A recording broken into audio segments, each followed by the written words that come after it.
Hvis man ikke er et spirituelt menneske, og man sidder og ser det her, ja. men man synes, det er spændende, ja. og man kan kunne tænke sig at gå ombord på opdagelse, hvor vil du anbefale, at man starter? Altså så er alle mennesker spirituelle. Der er bare nogen, der måske ikke er klar over det. Ja. Men alle mennesker er oplyste allerede. Vi er kommet herind med et lys, og vi får ovenikøbet at vide i Nyt Testamentet, der ser vores held igen. Husk, I skal ikke se deres lys under en skæppe. Og det lys, det er en del af det himmerige, som han taler om, vi bærer rundt på os. Hvad kan man gøre, hvis man er interesseret? Jamen, det er meget forskelligt. Og som sagt, så tænker jeg bare, at jeg er ked af at sidde og fortælle folk, hvad de skal og ikke skal. Jeg deler gerne mine erfaringer. Og dem, der kommer til mine kurser, det er jo ikke nogen, jeg har været ude og sige, I skal komme til min kurser, fordi jeg har sandhed. Jeg har bestemt ikke nogen sandheder, som du ikke har. Men jeg har beskæftiget mig med det, så derfor har jeg gjort mig nogle erfaringer, som jeg kan dele med folk, som kan inspirere dem i deres arbejde, og der, hvor de er. Og det tænker jeg er meget, meget vigtigt, at man respekterer det. Også at man ikke begynder at... Jeg har ikke noget om at omvende nogen eller noget, fordi jeg tænker, hvert menneske, jeg respekterer hver menneskes vej, at den vej, man går, altså selvom folk ikke kommer og siger, at jeg er spirituel, i mine øjne er de det, uanset hvad de gør. Det er bare nogle andre, vi har nogle forskellige opgaver, og vi har nogle bestemte steder i vores liv. Jeg opfatter den her tilværelse, som vi hver især er nu, som en meget lille del af et meget længere forløb. Altså som man sagde i de gamle antik mysterieskoler. Mennesket har et liv, men det er for evigt. Så der er tilsynekomster, tilbagetrækning, tilsynekomster og tilbagetrækning. Så når man oplever et barn, der lige pludselig bliver født ind i en familie, der absolut ikke er musikalsk, og som lige pludselig er et lille vidunderbarn, hvor kommer de evner fra? De er jo ikke socialt betinget åbenbart, og heller ikke nødvendigvis DNA-betinget. Kunne det være fra et tidligere tilværelse? Det er der masser af eksempler på, der hvor man har studeret de her ting, hvor man slet ikke, hvor det ikke kommer bag på nogen, at jamen selvfølgelig, det er da meget naturligt. Så hvis vi kunne for eksempel gå derop og se, og lege den tanke, at vi har andre tilværelser, og vi har været her før, og måske også kommer fra andre steder. Min fars rige har mange boliger, bliver det sagt. Altså der er andre steder at inkarnere på. Andre systemer. Vi ved jo, at der er mange andre stjernesystemer osv. Hvorfor skulle der ikke, altså det ville være helt utopi, at der, når vi kigger ud på natten, at der ikke skulle være liv derude. Og så også ville være liv, som både var meget langt bagud i forhold til os, men også var meget længere fremme. Jeg tror, at alle versioner er mulige. Det ville være helt utopisk at tro, at det kan der sikkert ikke være. Sætter vi vores lys under en skæppe, tror jeg? Ja, det er jo det, som vi bliver konfronteret med nu. At det er det, vi er i gang med i høj grad at gøre 100%. Måske for, at vi kan opdage, at nu bliver vi sgu altså nødt til at løfte den skæppe, så vi kan begynde at se noget. Altså, fordi nu er der er pludselig blevet alt for mørkt. Ikke? Vi kan jo knap nok se hinanden nu. Ja. Så jo, det er helt klart det, vi gør. Og apropos det der med at sætte vores lys under en skæppe, noget jeg også har tænkt over, det er, hvor hurtigt det gik med at få folk egentlig til at acceptere, mange mennesker til at acceptere at gå med mundbind. Vi talte med en afdelingschef i Selling, som selv var meget overrasket over det. Okay. Meget overrasket. Man kalder det, jamen, altså, er det en lemmingementalitet? Altså, hvad er det der med, at vi skal gøre som alle de andre? Altså, det der med, at man ikke helt naturligt kritisk undersøger ting på egne vegne, men simpelthen kigger på, hvad andre gør, og så kopierer det.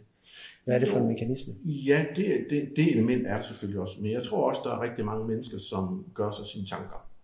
Og som også tænker, jamen, de overgår ikke og skal til at gøre. Altså, når man har oplevet at for eksempel gå ind et sted uden mundbind, så er der nogen, der straks overfalder vedkommende, og hvorfor gør du ikke det? Man hele tiden skal til at være i forsvarsmål. Som bare tænker, okay, det her går over på et tidspunkt. Og det er jeg heller ikke i tvivl om, det gør. Det er der ingen tvivl om, det gør. Men der skal måske bare lige nogle flere ting til. Det er jo sådan, at når man er misbruger, det ved enhver inden for hvad hedder det, Minnesota-kommunen. og de 12 trin og så videre, så ved enhver, at en alkoholiker kan man ikke rigtig hjælpe, før vedkommende har nået bunden. Og det er ligesom om, vi alle sammen er en flok misbrugere, der nu skal ned og ramme bunden, før vi kan vågne op, og så gøre noget, som kun kan gå en vej opad, fordi vi kan ikke komme længere ned. Og det er åbenbart den vej, vi skal. Vi skal helt ud over kanten, før vi kan stå. Vi bliver nødt til at gøre noget nu. Og så, som jeg siger, så kan man håbe på, at det ikke er for sent. Men det er også overbevist om, at der vil ske ting, som gør, at jeg egentlig er optimist og positiv omkring det. Fordi bevidstheden vil sejre til sidst. Og så er det ikke et spørgsmål om, hvem der havde ret eller ikke havde ret. Så på en eller anden måde skal vi egentlig også omfavne de restriktioner, der bliver indført, fordi det kan være med til at vække os. Eller? Jamen måske hurtigere, jo bedre, kan man sige. Men man kan jo selvfølgelig stadigvæk undre sig over, hvad det er for kræfter, der kan sætte sådan noget i gang. Altså, og som vi også sagde før, der rent politisk kan foreslå sådan noget i et land som Danmark. Med tvang og det ene. Det kan jo undre. Er der et eller andet, du kunne tænke dig, altså det kunne være spændende, hvis du måske kunne foreslå en eller anden bøn eller noget, vi kunne gøre sammen og sætte ud i verden herfra, som afslutning måske, eller det er helt op til dig, hvad det kunne være, eller det kan også være upassende. Nej, jeg tænker bare på... Men altså er der noget lys, hvordan skal det der lys komme ud? Kan vi... Jamen det er for det første ved at prøve på at slippe frygten. Jeg vil sige, at en bøn, som er uden ord, sådan set, det er at prøve på at altså, jeg havde jo en mor, som simpelthen sagde til mig, hver gang jeg var oppe og køre over et eller andet, Lars, sæt dig nu ned, tæl til 20 og træk vejret dybt. Jeg mener, hvor svært kan det være? Og jeg tænker bare, at vi er alt for meget op at køre, og hele tiden i drama queen mode. Altså prøv lige at slippe det bare et øjeblik, og så prøv lige at gå ind og mærke efter, hvem du selv er. Og prøv lige at mærke efter, hvad det foregår. Altså, synes du selv, det her det er okay? Er det en vej, du gerne vil gå? Altså man kunne lige lave et lille interview. Synes du, det er i orden og tvangsvaccinere folk, som ikke har lyst til at blive det? Fordi hvis jeg nu er nervøs for det, så kan jeg jo bare lade mig vaccinere. Og så behøver jeg jo egentlig ikke at frygte noget. Så dem, der gerne, som ikke vil vaccineres, så kan de jo dø i fred. Så egentlig, hvis man nu kommer og siger, alle, der har en bestemt hårfarve, eller har en bestemt er født i et bestemt år, de skal alle sammen nu møde op og gøre sådan og sådan. Hvorfor skal jeg det? Ja, fordi det vil vi gerne have, ellers så bliver alle andre folk nervøse. Nå, ja, vi har fundet ud af sådan og sådan, at I har en eller anden DNA, der er født i 48, som altså bare ikke er ret befordrende for resten af befolkningen. Så derfor er vi nødt til at tage de her restriktioner. Nå. Vil man så gøre det? Bare fordi, at der er nogen, der lige har fundet ud af at sige det. Altså, vi har lov til at bare lige at stoppe op et øjeblik, og så lige få den indre kommunikation med os selv. Og så kunne man begynde at helt ned i maven.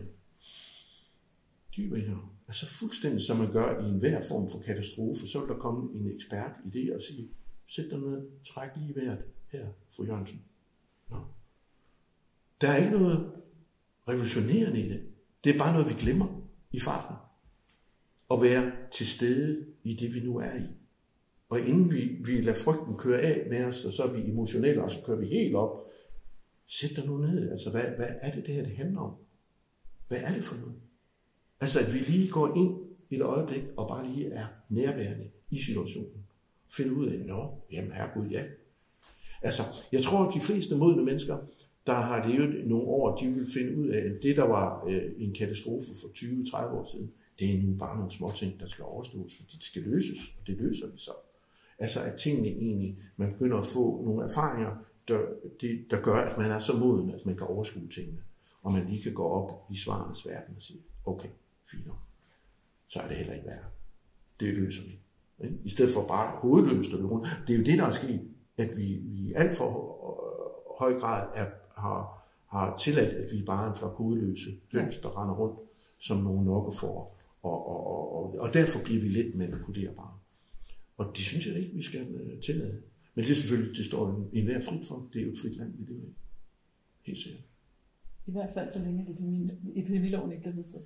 Ja, men vi bliver nødt til at se på, hvordan det er. Altså, jeg synes jo simpelthen bare, at det er en katastrofe, at vi er kommet dertil. Og det håber jeg, at flere og flere vil indse, at det er. Ikke? Fordi det her kunne løses på meget mere mindelig måde, ved at vi begynder at forstå, hvem vi var, og så gøre noget ved det fra den vinkel af. Helt sikkert. Så skal vi ikke bare sige det. Skål på det. Ja, skål. Det gør vi. Det gør vi. Godt. Tak. Tak, Lars.